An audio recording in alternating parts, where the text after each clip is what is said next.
अस्सलाम वालेकुम गाइस, आज मैं आप लोगों को एक बहुत खूबसूरत वाक़या सुनाने लगी हूँ अल्लाह ताला का और हज़रत मूसा अलैहिस्सलाम का। इसको एक दफ़ा ज़रूर सुन के जाना और अगर आपको पसंद आए तो इसको शेयर भी कर देना। एक दफ़ा हज़रत मूसा अलैहिस्सलाम एक लंबे सफ़र पर जा रहे थे और अचानक रास्ते में बादल छा गए और बिजली भी कड़कने लगी और फिर ज़ोरदार बारिश शुरू हो गई और आप एक दरख्त के नीचे खड़े हो गए। उसी वक्त अल्लाह सुब्हान व तआला ने आवाज़ दी कि ए मूसा, तेरे सामने जो झोंपड़ी है जाओ और उसका दरवाज़ा बंद कर दो। तो हज़रत मूसा अलैहिस्सलाम फौरन उस झोंपड़ी की तरफ गए और अंदर देखा तो एक आदमी गहरी नींद में सो रहा था। हज़रत मूसा अलैहिस्सलाम बहुत हैरान हुए और उन्होंने खामोशी से दरवाज़ा बंद किया और वापस लौट आए। और फिर हज़रत मूसा अलैहिस्सलाम ने अल्लाह से अर्ज़ की कि या अल्लाह, क्या ये शख्स मुझसे भी ज़्यादा परहेज़गार है जिसके लिए तूने मुझे भेजा कि मैं उसके लिए दरवाज़ा बंद कर दूँ?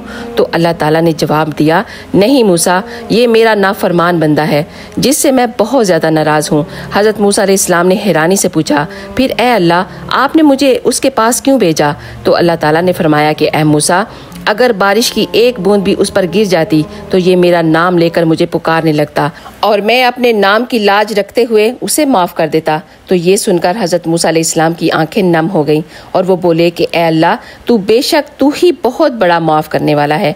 इसलिए तो अल्लाह सुब्हान व तआला कुरान में भी फरमाते हैं कि तुम्हारा रब जिसे चाहे हदायत दे और जिसे चाहे नाफरमान रहने दे, जिसे चाहे इज्जत दे और जिसे चाहे जलील करे। अल्लाह ताला हम सब के गुनाहों को माफ़ कर दे और हम सब से राज़ी हो जाए। आमीन या रब्बुल आलमीन। अगर आपको ये वीडियो पसंद आई है तो प्लीज़ एक दफ़ा शेयर करके ज़रूर जाइएगा।